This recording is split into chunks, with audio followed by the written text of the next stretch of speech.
ABC, want to show you some records. You know how this shit works. Just new stuff. Stuff's been sitting around. Just getting to it. Thought I'd make a quick video. Man, I've been catching up on videos here at the beginning of the year.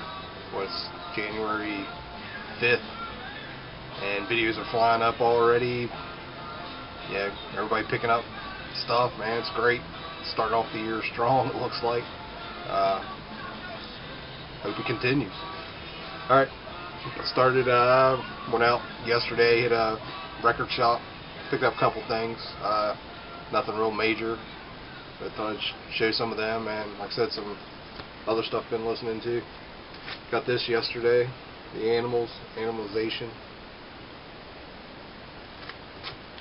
Definitely cool. Listen to this right now, spinning it.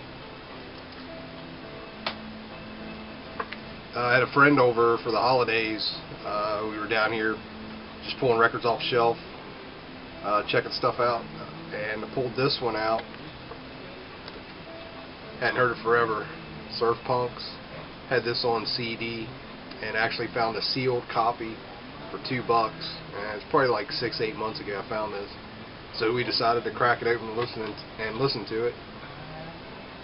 So we're down here, you know, bullshitting, and open the thing up and go take the record out, and like the stuff falls out. Like, what the hell is that? And what it was the remainder of the record. This thing was sealed, and it was just shattered right here. I've never had that happen before. And the cover's not damaged in any way. Nothing. It looks perfect, but not playable. So that's kind of crazy. Thought I'd show you that. Alright, I found this yesterday. Aretha Franklin. Man, just what a fantastic album. Love Aretha Franklin. It's good stuff. It's on the old Atlantic label. I also found this yesterday. It's the Miracle Workers, and this is a French pressing. Don't have anything by these guys, so I thought I'd check them out. Pretty sure I've seen Garner show some stuff, some albums by them. So I ran into this yesterday. Never really seen any on vinyl. It's Pussy Galore, Live in the Red. Assuming it's a live album. So John Spencer was in this band. It's from '97, and it's on In the Red Records. So it's kind of cool. Never seen that before. It just kind of popped up. And probably my best find yesterday was a Maiden picture disc for Strangers in a Strange Land.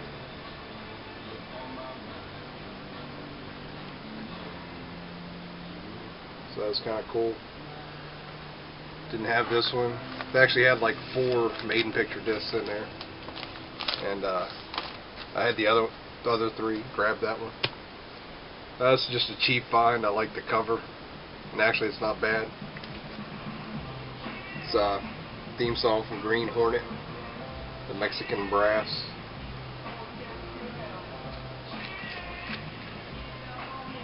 And this is on Crown Records.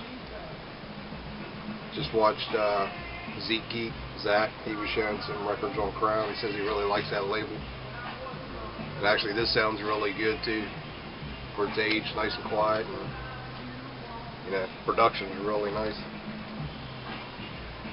I don't see many of these albums, or many albums by Bo Diddley. Found this yesterday also. Don't find many of the older pressings. You see the 80s pressings a lot. This is a second pressing from '67. The album originally came out in '58, I believe.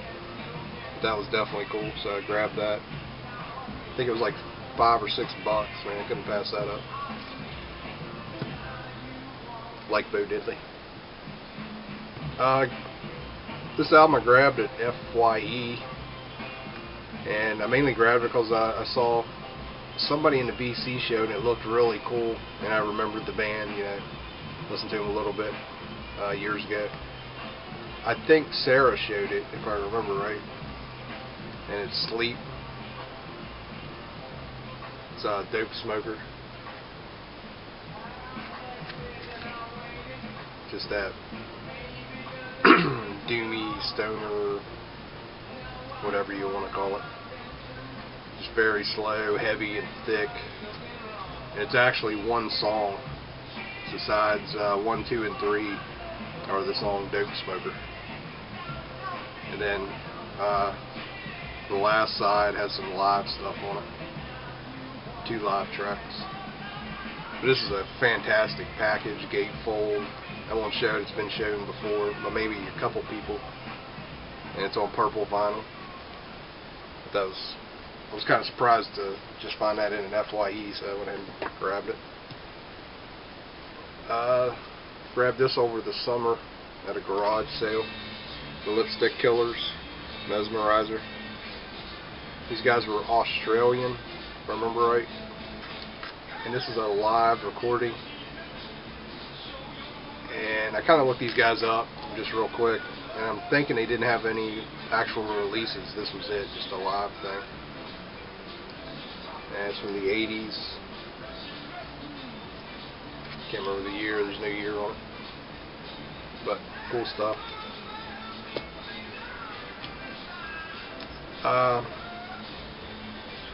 There's a series that was done in the 90s called Killed by Death. And basically what it was a guy that wanted to take like rare 70s and early 80s punk singles and put out comps of them, compilations. So, you know, a lot of these things go for so much money and ridiculous prices. This guy just wanted to put them on records, I guess, and put them out so people could check them out. So I found one of them, and they're basically bootlegs. And they've been bootlegged and bootlegged. Like, I think originally there was 4 of them done by this dude, but there's like 20 of them now, and they're all done by different people, but they all use the Kill by Death title. And actually there's a fake one I was reading about. I can't remember what number it was, but they did like whatever 15 tracks. But it come to find out they weren't real 70s punk songs. It was one band that went into the studio and recorded all these songs, and they put them on the compilation as all different bands. So it was totally fake, but you know, it's kind of cool. I wouldn't mind actually tracking that down. But these are all over the internet, like for downloads. I remember I had a friend that used to download them all the time. But this one's pretty cool. There's some cool bands on here that I've never heard of. Child Molesters, Cold Cocks, Users, Vicious Vision. There's a band on here called Slugs, and it was just kind of funny reading it. Comes with a little insert, tells you about each band, and Rick Rivets was in that band, and George and I were texting back and forth. George,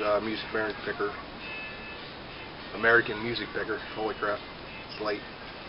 And we were talking about Rick Rivets, and so it's kind of cool finding this, getting to hear an old band that he was in. Rick Rivets was in the New York Dolls for a very, very short time, evidently. And George just found some other stuff that he had done. So I'd like to get the first 4. I think this is the first one, or it is the first one. I know that.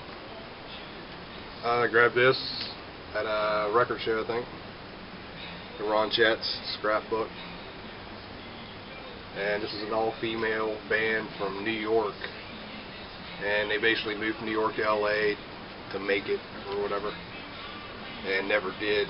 And these are recordings I believe they did in New York before they left for California. It's just good, you know, kind of punk. Kind of dig it. I showed this in a video not long ago. I had it spinning in the background. This ended up being really good. The Atlantics, Big City Rock. They were from Boston. And actually, Rob texted me and gave me a little information and sent me a link to a video to check out. Really dug these guys. This is like 79. Grabbed this real cheap, brick. Just sold. It's in like mint shape. It's a pretty cool album from 77. Grabbed this off a friend. Ohio Players, Honey. Actually grabbed like 3 or 4 albums by them. I didn't have any, and got them real cheap. So this has what's the song? Love Roller Coaster. Yeah, Roller Coaster of Love. So. And last one, the Stylistics, Fabulous. That's just a great cover. And this is just, more mellow kind of stuff. Soul, 70s, 76 on H&L Records. So that's pretty much it for now. Just wanted to do a quick update. I do have a CD I was checking out. It's Vortex, Drink the Bat Blood. And Vortex was an older band from the 80s. They got back together. They're putting out albums again now. They were pretty cool.